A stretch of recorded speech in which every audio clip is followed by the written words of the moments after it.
I'm Dr. Caroline Leaf, and welcome to Cleaning Up the Mental Mess. This is a podcast where each week I discuss practical, simple, and scientifically backed ways to help you and your loved ones take back control of your mental health and manage your mind, and also help others and ultimately live your happiest life. In this episode today, I sat down with Dr. Mark Mayfield, who is a licensed counselor, and we discussed the topic of EMDR, which is a form of trauma counseling and trauma therapy. We discussed what it is, how it works, who it's for. We also looked at how to help your teen build stress resilience, how to talk to your teens, how to recognize things like signs of self-harm and suicidal ideation and substance abuse in your teen, and what to do about it.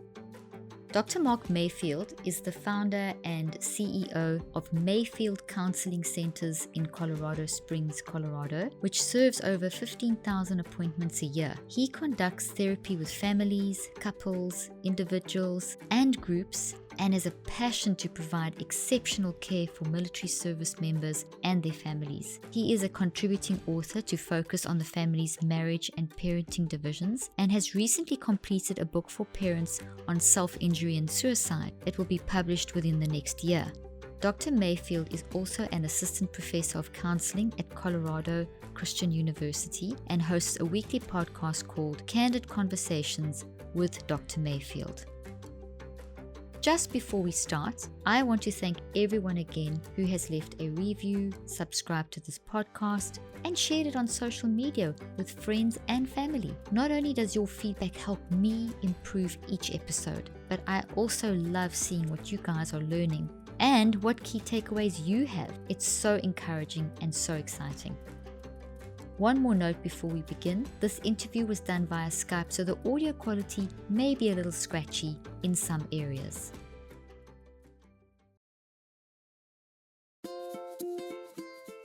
This episode is brought to you by Juve, an at-home red light therapy device. Red light therapy is a powerful, non-invasive treatment which delivers natural wavelengths of light to your skin and cells. Numerous studies have shown red light therapy can be an effective modality that we can use to help heal and improve our mental, cognitive, and physical health. It's one of the best things I recommend for optimal health and an integral part of my self-care routine. Head over to juve.com/Dr. Leaf. That's JOOVV/DRLEAF. And if you use the code Dr. Leaf at checkout, you'll get a nice bonus gift with your purchase. So back to today's podcast. In the studio with me today, I have a very special guest, Dr. Mark Mayfield, who's a licensed counselor. And in a moment, he's going to introduce himself. And he is also part of my medical advisory board and does research with me as well. So he's amazing, and I'm really thrilled to have him in the studio with me today to discuss these incredibly important topics. Mark, thanks so much for taking the time to be on my podcast today. Well, my pleasure. I've been looking forward to this. Oh, it's so great. You've got so much wisdom, and I'm very excited to talk to you about these two very important topics. So, Mark, just tell my listeners a little bit about who you are and what you do. Yeah, absolutely. I am, as you said, a licensed professional counselor. I've been in the field for over 13 years, was a youth and family minister before that, but had a lot of my students struggle with substance use, with trauma, with suicide and self-injury. And so felt like I needed to go back to school. And so I ended up going back and getting my master's in counseling, and then went on to get my PhD and doing research in the counseling field to try to make it a better place. And so right now I wear a couple different hats. I do run Mayfield Counseling Centers here in Colorado Springs, Colorado, and we have about 30 counselors. I think this year we're going to do about 17,500 appointments. And then I also teach at Colorado Christian University in the counseling program, really trying to train up the next generation of counselors to do good work. Oh, that's fantastic. Well, you're doing a great job. Well, Mark, the first thing that I wanted to talk about today is EMDR therapy. And I'm going to ask you a bunch of questions about that. So can we start can you just define what it is and how it works? Let's start with that. Absolutely. So EMDR stands for eye movement desensitization reprocessing. So I'm glad we don't say that all the time because it's a mouthful. It's a mouthful.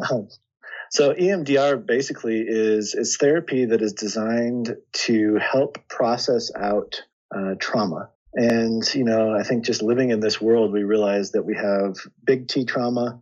So trauma like big, whether it be sexual assault or it be, combat trauma or a big car accident or those kinds of things, or small T trauma, which is, bullying, neglect, fear, anxiety that can cause those kinds of things. And EMDR is a process by which we dive deep into the memories of those traumas, the emotions that go with it, and help process that out, almost like a digestive system where it becomes a part of our story, but does not run our lives like many individuals that struggle with combat trauma. It turns into PTSD, which becomes a pretty difficult way to live. And, as you and I have talked in the past, medical model keeps it in with the PTSD. We believe that it's just a label, and that EMDR helps people process out that into more of their story, so they're not operating out of their cortical limbic system.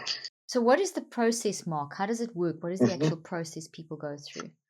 So, when trauma happens, the body actually receives the information from that trauma through the five senses, and it gets stuck in the process at the site of reception. And so the best way I describe it is, let's say somebody has just gotten back from Iraq, and they seem to be functioning just fine on the outside, but they're walking down the street and a car backfires, and they instinctually drop to the ground.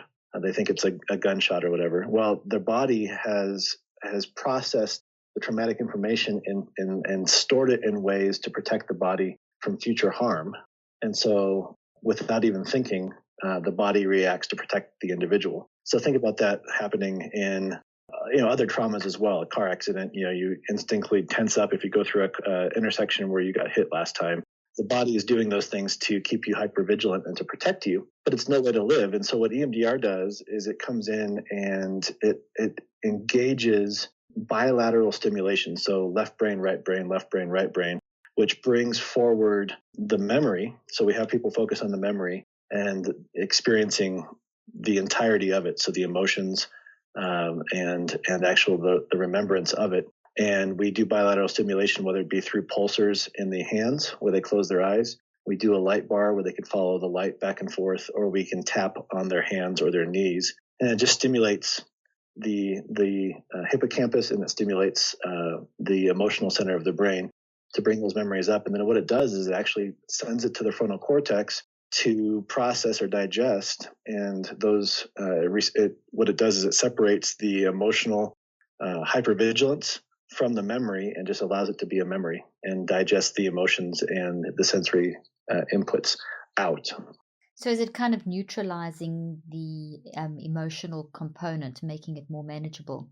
It makes it more manageable, but I've got stories after stories where it completely separates it. And so, the person had come in and saying, I'm experiencing, these nightmares, and we've done, maybe 2 or 3 sessions of EMDR, and they can't even remember what their nightmares were about. And there's no more emotional reactivity. Wow, that's quite amazing. How long does one go through this type of therapy?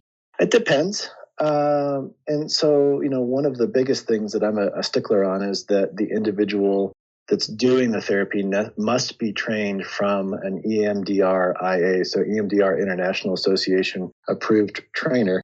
And so it's about 80 hours, and we go in and we do probably about 5 or 6 sessions, and it varies depending on client, but 5 or 6 sessions of preliminary work.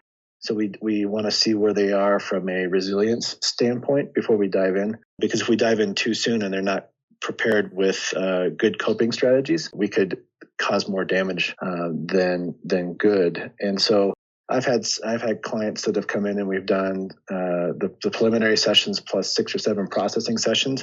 And then I've had some individuals with severe trauma that we've spent 24 to 48 sessions, processing out the trauma. Wow.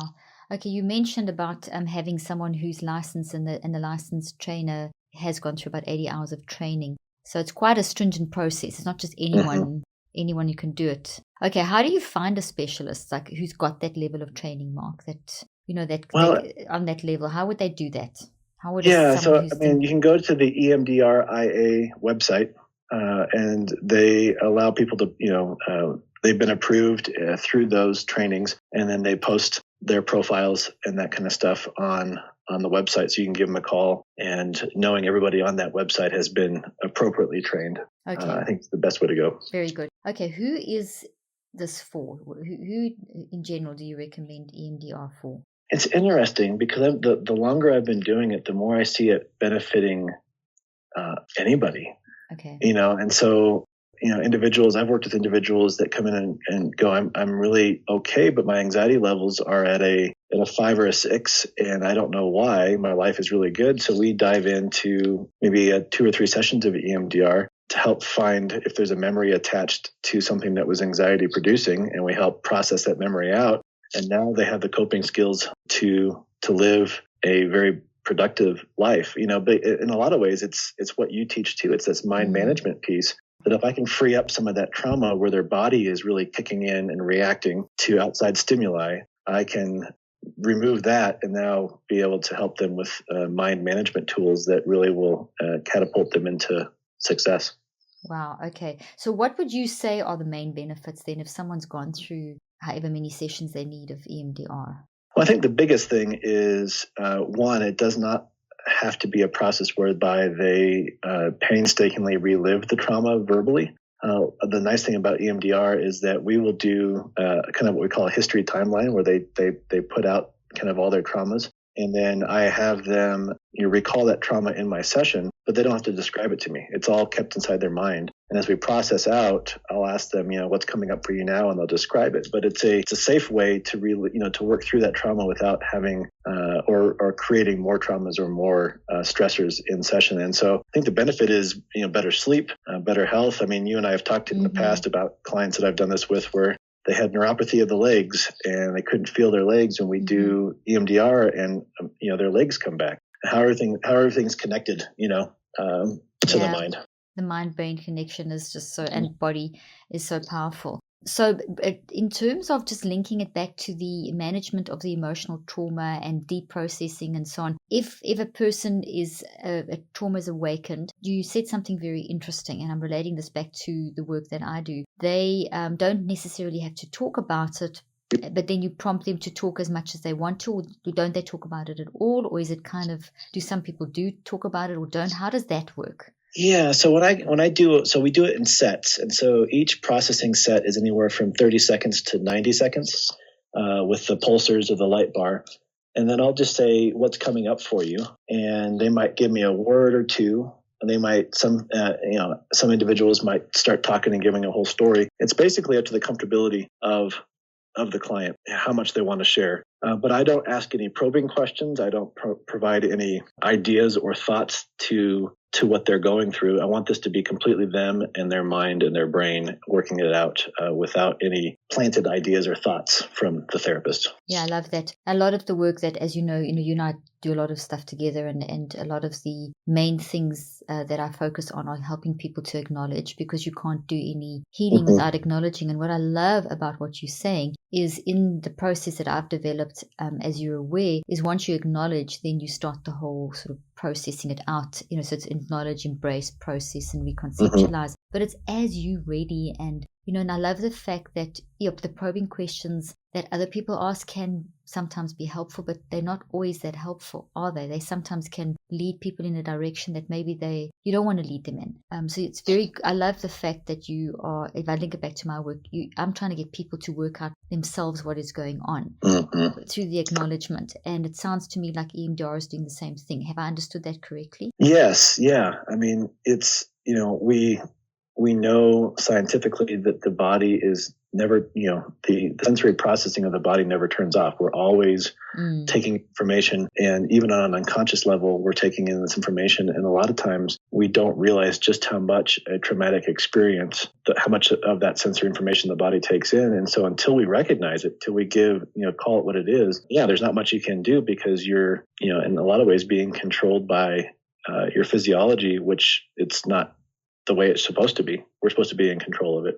Yeah, and it's very confusing for people when there's all these bodily symptoms and our bodily symptoms are reflecting these emotional traumas and things. And unless people understand that connection or understand how to recognize it, it can be it can really tie people in. And I don't think people realize how much the fact that we're made of 75 to 100 trillion cells, and every experience we have, whether it's positive or negative, are embedded into the brain and in every single one of the 75 to 100 trillion cells. So, and that embedding process took time. So it's going to take time to basically deal with that stuff, and to try and get that quick fix mentality, which people have got a lot of in this day and age. If I'm hearing you correctly, one of the things I teach is this is going to take time. This is a lifestyle. Yes. You're not necessarily going to just eliminate everything. It's more learning to manage. Would you, in terms of EMDR, is it the same sort of philosophy?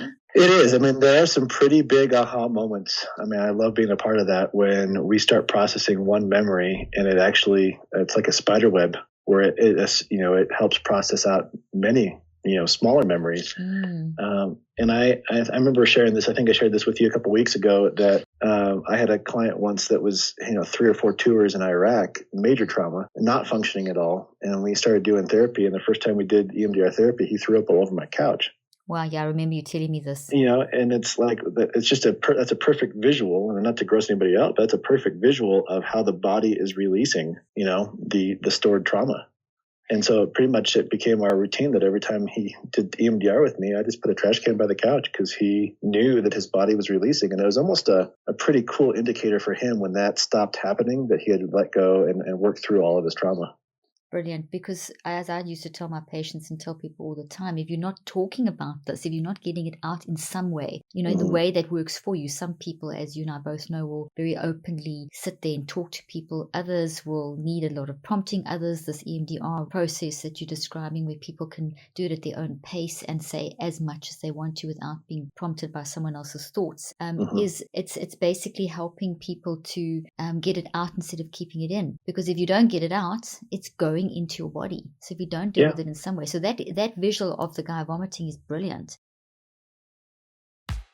Sometimes when I'm in the studio all day recording podcasts or on the go traveling to conferences, I find I need something to help boost my energy and help me focus. That's why I love Four Sigmatic Coffee and Blends. Four Sigmatic is a natural superfood company that specializes in mushroom-based drinks that benefit our immunity, energy, and longevity and help us live healthier, more enhanced lives. The coffee is made with 100% organic Arabica beans and does not taste like mushrooms. Get 15% off your Four Sigmatic purchase today when you go to foursigmatic.com/Dr. Leaf or use the discount code Dr. Leaf at checkout. That is DRLEAF.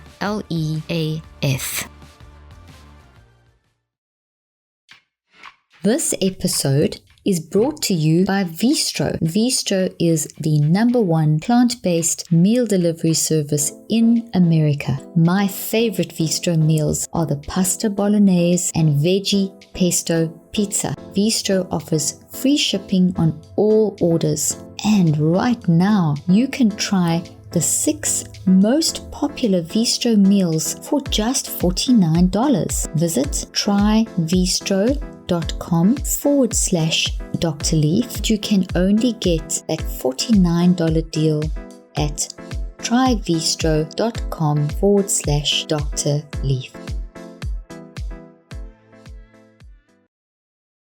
Would you say it's kind of the same effect as meditation or microdosing, where it kind of helps one let go of sort of your ego and tap into your deeper self, deeper issues, that kind of thing? Meditation or mindfulness meditation is only like a first step. It only gets people to that state of awareness, but they're digging deeper and finding out causes and roots. And how does EMDR prompt that deep analytical type thinking?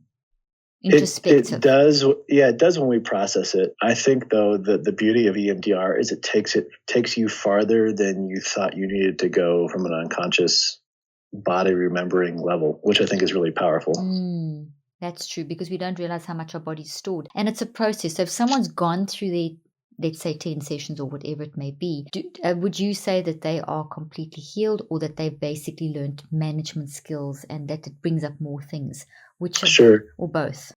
I think I can't speak to that definitively because I think every client, every patient, every client is going to be different. I think it frees enough stuff up to create a place for them to be able then to utilize management skills. And then I've also seen people completely healed. So it's kind of a mixed bag. And I've also seen people that it's not worked out on at all. I wanted to ask you that, yeah. Yeah, and I think the part of the reason that it's not worked out at all is because they've not made their mind up. They come in kind of, kicking and screaming, and they don't want to do it. Well, I mean, you and I both know just how powerful our mind is. And so if they've made their mind up that this is not going to work or they don't want to do it, well, it's not going to work. It's not going to work for them. No, that's true. It's got to, your mind, you have to make the choice to actually want to get into this to make it work for you. I love the way you say that it frees you up to start the process of doing the mind work, which so many of us have got so good at suppressing in this day and age. And from what I'm hearing you say about EMDR, this is a way of helping people to use the body signals to recognize the need to work on those emotional signals, which is fantastic. Now, there's a million more questions I want to ask you about EMDR, but I do, and we'll definitely do more podcasts on this, but I want to launch over into a book that I know you're releasing very soon, and I know it's called Self-Injury and Suicide, A Parent's Guide. And I just think this is outstanding, a topic that is so necessary in this day and age. I want you to just tell us a little bit about the book and tell us, because I know you work a lot with this, tell us why, talk about suicide, talk about why you've written this book.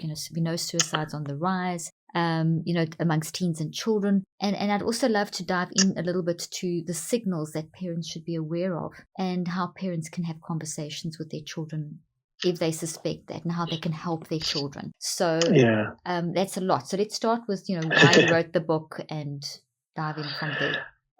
Well, the nice thing, and I'll definitely let you know when it's out, it's going to be a free download. So anybody that's listening right now, once it comes out, it'll be a download through a link. It's tied with a couple different other curriculums that work really well called Alive to Thrive.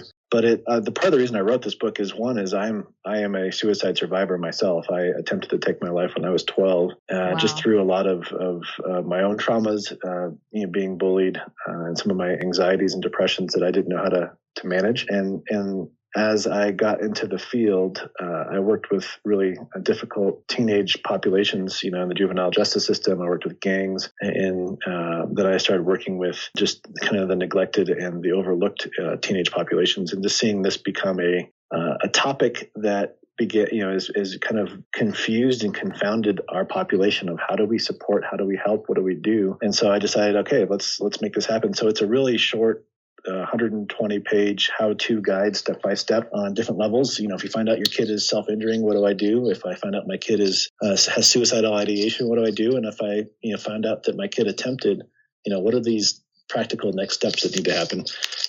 So I've been honored to write it, and it's a topic that I'm really passionate about. Oh, Mark, it sounds incredible. All right, I know my listeners are waiting for some tips. Can you please just relate to those three things, exactly what you've just described? Could you, I know it's a lot to ask in a short period of time, but could you give us some really essential, succinct tips on those three particular areas you just referenced? Yeah, I mean, self-injury is kind of an interesting topic because it comes in different forms. And I talk about this in the book, where there's really overt self-injury, like cutting, burning, punching. But there's also kind of the subversive self-injury too, where it's unprotected sex. It's, using drugs intravenously. It's high-risk behaviors type of thing. So, I can understand why parents get kind of freaked out about this topic because it could be a broad scope. What I tell parents is that, and this is what I tell parents from any level, that if your kid, any type of behavior that your kid is doing, whether good or bad, it's to get attention, to be noticed. And so if I have, well, my kid is doing this for attention, yes, they are. So how are we going to notice what's the need being communicated through the fact that they're self-injuring? And a lot of times it's again, goes nicely back to what we've been talking about. It goes back to the fact that they don't understand their emotions, or their emotions are so big and so painful, confusing, that they just don't know what to do with them, and they don't know how to express them. And maybe they're in a family that has never learned those kinds of things, and so they've stuffed to the point where it's overwhelming, and self-injury becomes that pressure valve. Wow. And it's actually, scientifically, we see that it actually hits the dopamine receptors similarly to that of addiction or sex. So it's almost a way of transferring, they transfer pain from one the internal pain to the external pain, and Mm-hmm. then it causes this whole reaction in the brain, and it's like a weird high that they get from, and it's temporary because it drops from the high to the low, and then it can really drop very low, and it's so important that one addresses it. So if a parent is noticing these behaviors, can you give some advice on what would be? Yeah, I think the biggest thing is parents are going to freak out, and I always tell parents, you can freak out with a partner, a spouse, a friend outside of the room of your kid. Try not to freak out in front of them, because if they see you freaking out, they're not going to come back and talk to you. And so having them, manage their own emotions when it comes in. But a lot of times parents make a big deal about the self-injury, and most self-injury. So this is kind of a weird statistic, but most self-injury doesn't lead to suicide. However, those that self-injure have a higher potential of thinking about suicide along the journey, if that makes any sense. And so I tell parents, be inquisitive. Okay, so if your scars could talk, what would they say? Put narrative to that, right? Give them a chance to begin to process out loud without judgment or without condescending responses and remarks. So as parents, but then I always tell parents too, the next piece is to get them into a therapist that is able to help develop those mind management tools, help develop a family system maybe that needs to be more supportive, and those kinds of things, because parents can't do this alone. Or shouldn't do this alone. It's too big, and it's exhausting, and it's mentally and physically, emotionally draining for the parents. So it's so important to get that support system, and we need to be able to encourage people to be free, to comfortable enough to not to talk about this, because a lot of parents will hide this. Mark, right. I know this is something that you and I've discussed before about that huge meta-analysis that was done with teens that were in suicidal ideation, self-harming, all these topics. And then just in general with teens, and they asked, what is the main thing that you want from your parents? And it goes to what you just said. They want to be listened to. That was the main thing that they wanted. We just want our parents to listen. And so, how do you listen to a teen? What should a parent not say or do? What should they do and what should they not do when it gets to listening to your teen to help them process these things? Yeah, I always tell parents that when you get to teenage years, it's interesting because most parents think that they can still control their kids as they're becoming adults. And I tell parents, I said, you do the hard work when they're younger, you should be in relationship with them when they get older. And so the middle school, high school years should be a time of allowing them to develop their identity and grow, but also to be in relationship with them. And so I always tell parents, I say, the best way to protect your kid from self-injury and suicidal ideation is to really know your kid. And so we talk through what that looks like. And they're like, well, I know my kid. Well, I'm like, how busy are you? How many nights a week are you out? How many, extracurricular activities are you doing? How often do you just spend time, uninterrupted time, just allowing your kid to be with you and talk? How often do you look into their eyes? Because the eyes, I really believe, are the window to the soul, as that old adage goes, and really speak to how your kid is doing. And if you don't pay attention to those kind of things, especially in a technological age, you're going to miss out on possible hurts and needs that aren't being communicated verbally. That's so good, Mark. What about the teenager who's suicidal? We've spoken about self-harm, and we've mentioned suicide. Can you just talk a little bit about recognizing those signs and then management of if there's been an attempt in the family? So, suicide, there's a couple different levels. And so I really like to use the Columbia suicide severity rating scale. And it's a evidence-based scale that helps parents walk through asking the right questions. But, if a kid is suicidal, it doesn't mean that they're going to kill themselves. And I know that's a hard kind of distinction. But, I would say 90% of the population at one time or another has thought about what it would be like if we weren't here.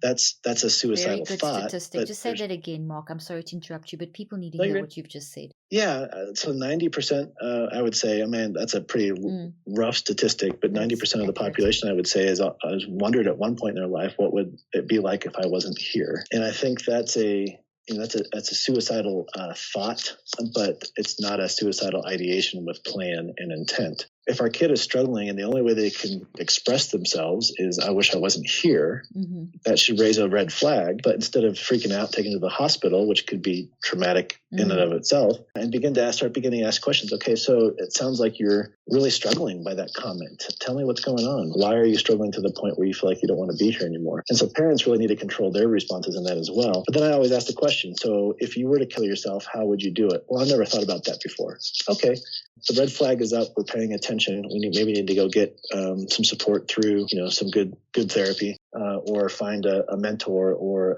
a clergy or somebody that they can go talk to, but they're not actively suicidal. But if they answer that question, how would you do it if you were to do it, and they were to give you an answer, that's the next step. Now they've got a plan. And again, it's not totally cause to go run to the hospital, but then you can say, if they have their plan and they say, well, I was going to do a drug overdose, or I was going to take a bottle of Tylenol, or I was going to hang myself, or whatever that might be like, or use a firearm. Now it's cause for, okay, we need to go to the emergency room, or we need to go to, a crisis, call the crisis line, or we need to call a therapist to get in, today or tomorrow. And, you're not leaving my sight. You're going to sleep in our room. You're going to, be close to me until we get you some support. That's excellent. What about if a child's abusing substances? The parents start, what should they do? That's a red flag. I mean, it's a bigger red flag, because if they're already abusing substances and they're pushing the envelope, that's what I call passive suicide. And now if we've got an ideation and a plan, getting them, again, I use hospital, and hospital is a good place, but it's a last resort for me. That if there's nothing else that the parent can do except make sure that their kid is safe, they'll need to go put them on what we call an M1 hold. Which is a hold that the police or the paramedics can do, but it's typically better if a therapist does it, because then they actually jump into therapy right away versus just the medical piece. And the hard part, I put this in the book, is that when you go to the hospital, they're going to want to put your kid on medication, and equip parents with those types of things, because we know psychotropic medications are not the way to go. And they also increase suicidal ideation and potential carrying it through. So it's Mark. And what about parents? Parents going through this, seeing their children, maybe who have a child has attempted suicide, or their child's thinking about it. All these things you've just been saying, the substance abuse, all these things. What are some tips for parents who are facing this issue for their own mental health, so that they can stay strong for their children? Well, first of all, I would say is that it's not a reflection on your parenting skills. So don't be afraid to ask for help.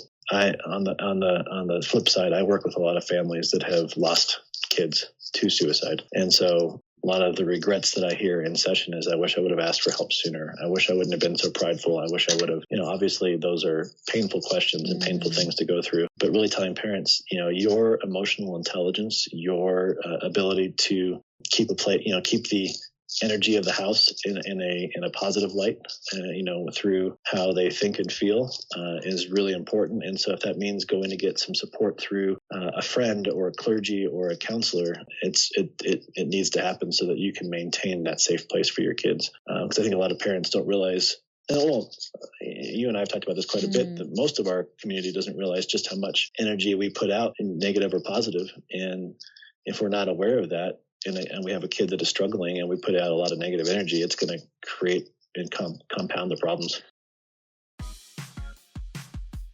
What if I told you you could double the power of whatever you drink to wake up and energize your brain? My friends over at BioOptimizers have created a special recipe for you that helps boost brain performance in the morning. They have a product called Primogen V, and then Primogen M. You'll be buzzing without jitters or any negative side effects. And they're running a special promotion for you at www.biooptimizers.com/leafbrain. You can get an additional 20% off from the normal package price with the coupon code DrLeaf20.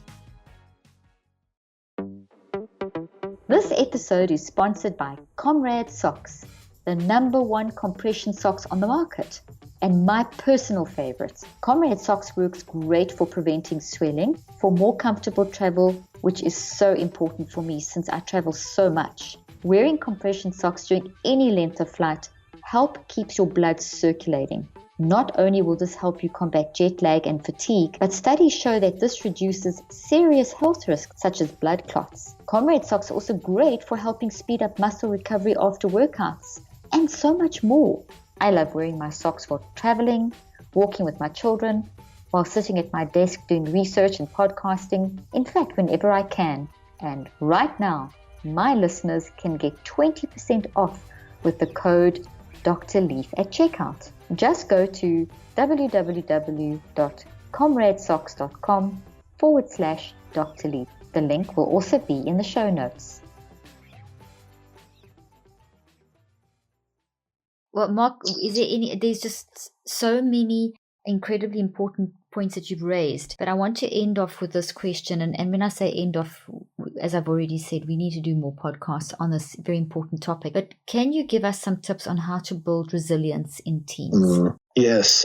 So I do a talk where I really get parents listening around technology and screen time. And I tell parents that when we give our kids a cell phone without putting boundaries around it and helping them work through the responsibility of it, it's like giving them a loaded handgun and telling them to be careful. And so I think resiliency really comes in and helping them become responsible. And somebody asked me the other day, when am I going to give my daughter a cell phone? I said, well, when she's responsible for it. And that could be, that might be 11 years old for some kids. It might be 18, 19, 20 years old for some kids. But, helping parents understand that the impact that screens have on kids and the brain and the mind, but also allowing them, I always tell parents the best thing you can do for your kids is allow them to fail in your home in a way that allows them to work through it. Resiliency only happens when we work through tough stuff. It doesn't happen when we are rescued or it's, the difficulties removed. So I tell parents, let them fail, and natural consequences I really believe are the best ways. You didn't study for that test, you're going to fail the test, and I'm going to ask you 5 or 6 times if I can help you study. But if you choose not to use my help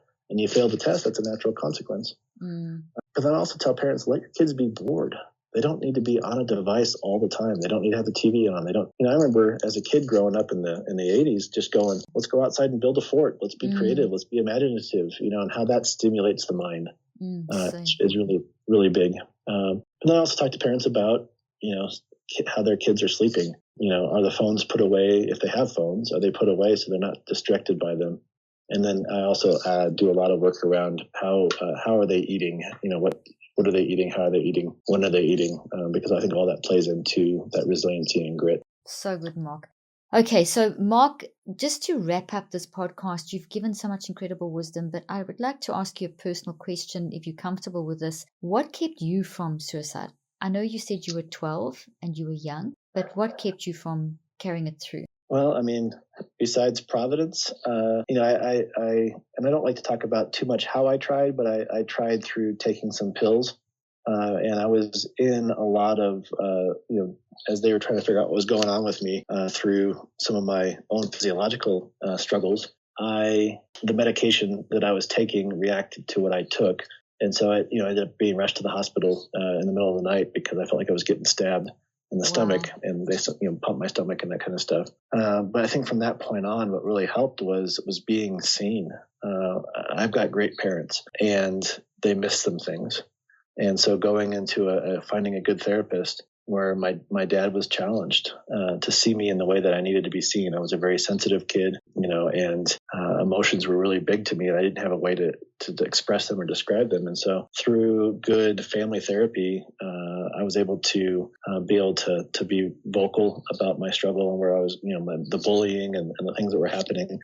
And so I really believe that just being seen, truly seen for who I was, really helped provide identity and purpose for me. Wow, that's amazing. So there was a major build-up in your life, a climatic event, very serious. And then, as you say, Providence landed up in hospital, and then that then launched your family to channel that energy into actually helping you process and deal as a family. You stressed family therapy. So that was really, that's fantastic. Mark, you've been amazing. This is very, very, very informative. And I'm very thrilled that you were so authentic and vulnerable and gave so many excellent tips. We certainly we'll, as soon as that book is available, we will let our listeners know, because I know that they're going to be people are going to be asking for that book. And also we'll put all your details up on the show notes, so people can get hold of you. If people are in Colorado, you have a big practice, you have almost 30 counselors working for you.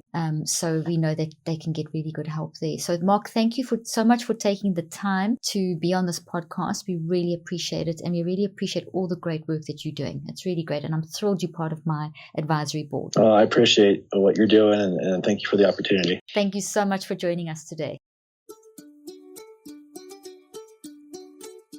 I hope you found today's podcast interesting and helpful.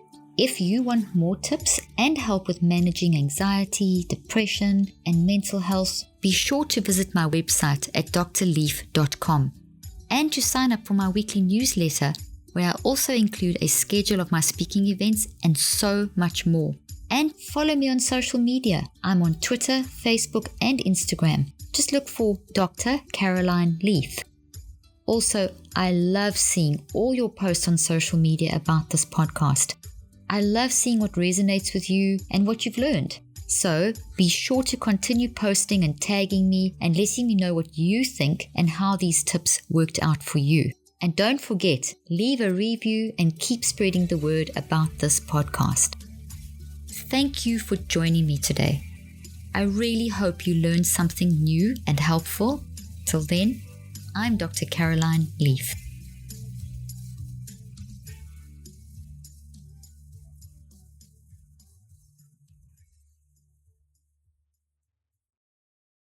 This podcast represents the opinions of myself and my guests. The content here should not be taken as medical advice. The content here is for educational and informational purposes only. Please consult your healthcare professional for any individual medical questions you may have. While we make every effort to ensure that the information we are sharing is accurate, we welcome any comments, suggestions, or corrections of errors.